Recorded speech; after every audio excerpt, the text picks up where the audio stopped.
Hello friends, welcome to my channel. मैं हूं अमन ठाकुर।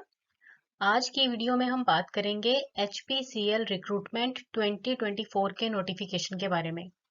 देखिए, HPCL का मतलब है हिंदुस्तान पेट्रोलियम कॉरपोरेशन लिमिटेड। तो हिंदुस्तान पेट्रोलियम कॉरपोरेशन लिमिटेड के द्वारा टेक्निकल ग्रेड की पोस्टें निकाली गई हैं, अच्छे खासे नंबर निकाला गया है। और इसमें बीटेक जिन्होंने किया है वो, और साथ ही साथ जिन्होंने पॉलिटेक्निक में डिप्लोमा किया हुआ है, वो लोग भी इस पोस्ट के लिए अप्लाई कर सकते हैं। तो चलिए जानते हैं, कंप्लीट वीडियो में आपको पूरी जानकारी मिल जाएगी कि क्या क्या जॉब की रिक्वायरमेंट है, क्या सैलरी स्ट्रक्चर रहेगा। ठीक है, तो चलिए वीडियो शुरू करते हैं। फर्स्ट ऑफ ऑल तो आप स्क्रीन पर देख रहे हैं जो HPCL राजस्थान रिफाइनरी लिमिटेड के द्वारा नोटिफिकेशन निकाली गई है। तो इस नोटिफिकेशन के अकॉर्डिंग आपके लिए 126 पोस्टें जो हैं टेक्निकल ग्रेड की निकाली गई हैं। ओवरव्यू एक लेते हैं। ऑर्गेनाइजेशन है ये Hindustan petroleum corporation limited. Post रहेगी जूनियर एग्जीक्यूटिव की, सीनियर मैनेजर की और सीनियर इंजीनियर की। टोटल जो वैकेंसीज हैं वो है 126। और जो ऑनलाइन एप्लीकेशन स्टार्ट है वो 20 मार्च 2024 से लेकर 15 अप्रैल 2024 तक का आपके पास टाइम है। तो अभी टाइम अच्छा पड़ा है। इस पोस्ट के बारे में पूरी जानकारी ले लीजिए। अगर आप लोगों के लिए सुटेबल है तो इसके लिए अब आप अप्लाई कर सकते हैं। तो आप स्क्रीन पर देख सकते हैं अलग अलग तरह की पोजीशंस और वैकेंसीज के बारे में। तो सबसे पहले यहाँ पर बताया गया है जूनियर एग्जीक्यूटिव केमिकल। ठीक है, तो मतलब जो केमिकल इंजीनियरिंग में जिन्होंने डिप्लोमा किया हुआ है उनके लिए 60 वैकेंसीज हैं। अब यहाँ पर सैलरी ग्रेड जो इन्हें मिलेगा ना वो E0 वाला मिलेगा, यानी कि 30,000 से लेकर 1,20,000। ठीक है, और इसमें एक्सपीरियंस कोई नहीं चाहिए। अगर आप फ्रेशर हैं तो अप्लाई कर सकते हैं इजीली। और जो मैक्सिमम एज रहेगी ना वो 25 साल है, मतलब 25 साल से ऊपर एज इसमें नहीं होनी चाहिए। उसके बाद जो नेक्स्ट कैटेगरी है वो है सीनियर इंजीनियर प्रोसेस। ठीक है, रिफाइनरी में 14 वैकेंसीज हैं। और जो इनका सैलरी ग्रेड रहेगा वो E3 यानी कि 60,000 से लेकर 1,80,000। और इसमें एक्सपीरियंस चाहिए होगा 6 साल का। ठीक है, और मैक्सिमम एज इसमें चाहिए 34 यानी कि 34 साल। देन सीनियर इंजीनियर प्रोसेस, इसमें चाहिए पेट्रोकेमिकल। ठीक है, 11 वैकेंसीज हैं। सैलरी ग्रेड वही E3 वाला। मिनिमम वर्क एक्सपीरियंस इसमें 6 साल का चाहिए और मैक्सिमम एज इसमें चाहिए 34 साल। फिर है सीनियर मैनेजर प्रोसेस रिफाइनरी। ठीक है, 7 वैकेंसीज। E5 वाला इसमें स्केल आ जाएगा। E5 का जो स्केल है उसमें 80,000 से लेकर 2,20,000 तक का है। और मिनिमम इसमें एक्सपीरियंस चाहिए होगा 12 साल का। और मैक्सिमम एज इसमें 42 यानी कि 42 साल है। उसके बाद नेक्स्ट है senior manager process petrochemical, 5 vacancies. E5 का स्केल, 12 साल का एक्सपीरियंस और मैक्सिमम एज वही 42 जो रहेगी 42 साल। ठीक है, senior manager process of site and planning में 4 वैकेंसीज हैं। E5 वाला स्केल है और मिनिमम वर्क एक्सपीरियंस इसमें 12 साल का है और मैक्सिमम एज इसमें 42। उसके बाद है senior manager quality control refinery, 1 vacancy रहेगी। E5 का स्केल आएगा, 12 साल का मिनिमम एक्सपीरियंस चाहिए इसमें और मैक्सिमम एज इसमें 42 ईयर्स है। और उसके बाद है सीनियर मैनेजर यूटिलिटीज, 2 वैकेंसीज है।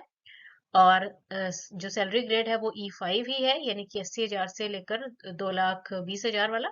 और मिनिमम वर्क एक्सपीरियंस इसमें 12 साल का चाहिए और जो मैक्सिमम एज है इसमें वो होनी चाहिए 42 ईयर्स। उसके बाद आप देख सकते हैं कि अलग अलग कैटेगरीज में दिए गए हैं। यहाँ पे आपको वैकेंसीज भी बताई गई हैं, पे स्केल भी दिखाया गया है, वर्क एक्सपीरियंस भी है और मैक्सिमम एज भी दिखाई गई है। तो आप लोगों के लिए जो भी पोस्ट सुटेबल है उसके लिए आप अप्लाई कर सकते हैं। चलिए अब नेक्स्ट हम जानेंगे कि इसमें जो इम्पोर्टेंट डेट्स रहेंगी। अब देखिए, इम्पोर्टेंट डेट्स में जैसे अभी हमने बात भी की कि 20 मार्च 2024 से लेकर 15 अप्रैल 2024 तक आप इस पोस्ट के लिए अप्लाई कर सकते हैं। अच्छा, एक और यहाँ पे पॉइंट दिया गया है कि जो all competitions of age relevant experience requirement qualification shall be done as on 11 March 2024, यानी कि जो भी आपकी एज की कैलकुलेशन होगी या फिर आपके वर्क एक्सपीरियंस की कैलकुलेशन होगी ना, वो 11 मार्च 2024 तक उसको कैलकुलेट किया जाएगा, उसके हिसाब से एज और एक्सपीरियंस को कंसीडर किया जाएगा। अब सैलरी की बात करें, वैसे तो हमने इसकी बात कर ही ली है। तो देखिए अगर E0 जो सैलरी ग्रेड है ना, उसमें 30,000 से लेकर 1,20,000 तक का आ जाता है स्केल, और ये जूनियर एग्जीक्यूटिव के लिए था। और पर एनम अगर इसे कैलकुलेट किया जाए तो ये 7.78 लाख बन रहा है, मतलब साल की सैलरी है ना। और E3 वाला हो गया 60,000 से 1,80,000, सीनियर इंजीनियर की कैटेगरी के लिए है, और पर एनम बन रहा है ये 15.92 लाख। और जो E5 वाले हैं 80,000 से 2,20,000, सीनियर मैनेजर, और इनका जो पर एनम की सैलरी बन रही है वो कितनी बन रही है, 21.71 लाख। ठीक है, तो ये सैलरी स्ट्रक्चर आ गया तीनों ग्रेड्स में, E0, E3 और E5 में। अब देखिए कि ना, अगर क्वालिफिकेशन के बारे में अब हमें जानना जरूरी है कि कौन कौन किस किस पोस्ट के लिए अप्लाई कर सकता है। तो देखिए जो सबसे पहले E0 वाले थे, यानी कि जो जूनियर इंजीनियर के लिए अप्लाई कर रहे थे, है ना, जूनियर एग्जीक्यूटिव के लिए, तो उनके लिए ना जो वैकेंसीज है वो 60 है, हमने ये भी चेक किया। तो जो क्वालिफिकेशन रहेगी ना, वो डिप्लोमा होना चाहिए, पॉलिटेक्निक डिप्लोमा, केमिकल इंजीनियरिंग में, पेट्रोकेमिकल इंजीनियरिंग में, या फिर केमिकल इंजीनियरिंग फर्टिलाइजर में, chemical engineering plastic and polymer में, या फिर केमिकल इंजीनियरिंग शुगर टेक्नोलॉजी में, या रिफाइनरी एंड पेट्रोकेमिकल इंजीनियरिंग, या फिर केमिकल इंजीनियरिंग ऑयल टेक्नोलॉजी में, या फिर केमिकल इंजीनियरिंग पॉलीमर टेक्नोलॉजी में, विद मिनिमम 60% मार्क्स। ठीक है, मतलब कि ये जो हमने अभी अलग अलग तरह की ट्रेड्स पढ़ी, इनमें से किसी में भी आपका डिप्लोमा होना चाहिए, मिनिमम 60% आपकी परसेंटेज होनी चाहिए। और किन के लिए, अनरिजर्व्ड, ओबीसी, एनसी और ईडब्ल्यूएस कैंडिडेट्स के लिए। और अगर आप एससी, एसटी या फिर पीडब्ल्यूबीडी कैंडिडेट्स हैं फिजिकली, है ना, तो उसके लिए 50% मार्क्स भी हो जाएंगे। या फिर अगर आपने ना बीएससी किया है with chemistry as principal subject honours के साथ, है ना, या फिर polymer chemistry, industrial chemistry with minimum 60% marks for unreserved OBC, तो हो जाएगा, तब भी आप अप्लाई कर सकते हैं। या फिर अगर आप एससी एसटी कैटेगरी से हैं तो 50% मार्क्स अगर आपके अपने बीएससी में हैं, अगर आपके पास केमिस्ट्री ऑनर्स आपने किया था, तो भी आप अप्लाई कर सकते हैं। और जो बाकी की पोस्टें हैं ना, E3 और E5 वाली, ठीक है ना, तो उनके लिए जो आपकी क्वालिफिकेशन चाहिए है ना, वो चाहिए होगी 4 साल की बीई या फिर बीटेक, यानी कि 4 साल की इंजीनियरिंग की है आपने, डिग्री की है, बीई या फिर बीटेक की है। अब देखिए कौन कौन सी ट्रेड वाले इसके लिए अप्लाई कर सकते हैं।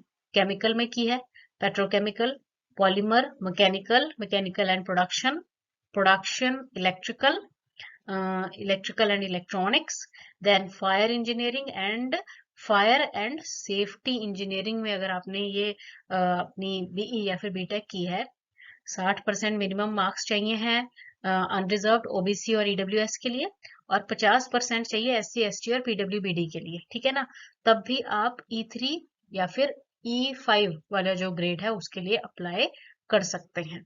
तो अगर आपने किसी भी इनमें से कोई भी एक जो ट्रेड है उसमें बीई या बीटेक किया है, साथ में एक्सपीरियंस भी है जो भी हमने बात की, तो आप अप्लाई कर सकते हैं।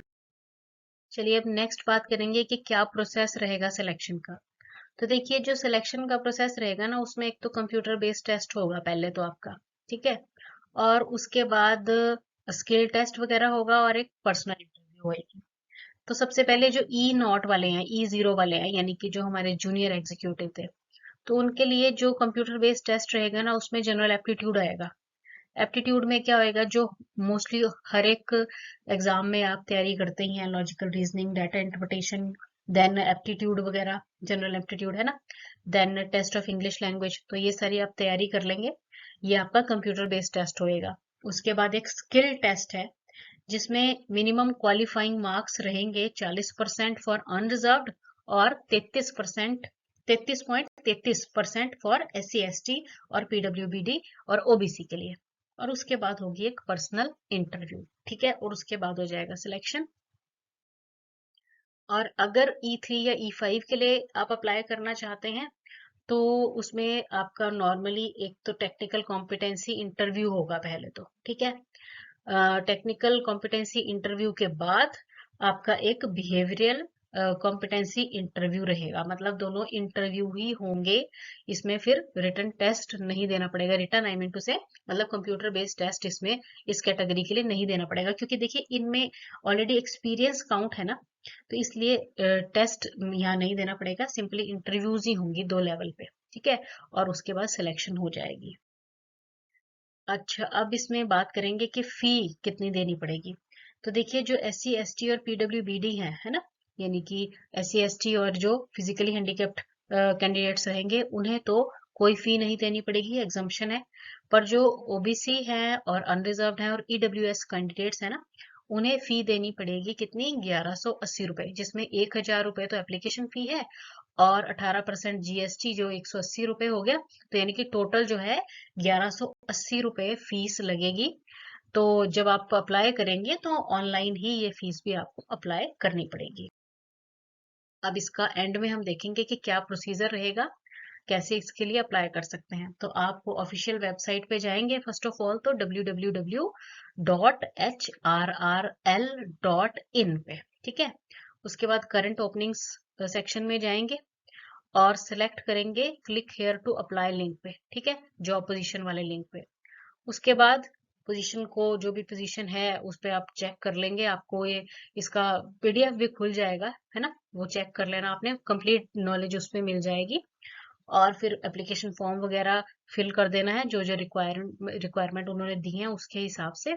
और उसके बाद जब आप ये एप्लीकेशन फॉर्म फिल कर देंगे और फीस वगैरह कर देंगे, तो वो आपने सेव भी करके रख लेना है अपने लिए फ्यूचर यूज के लिए, ठीक है।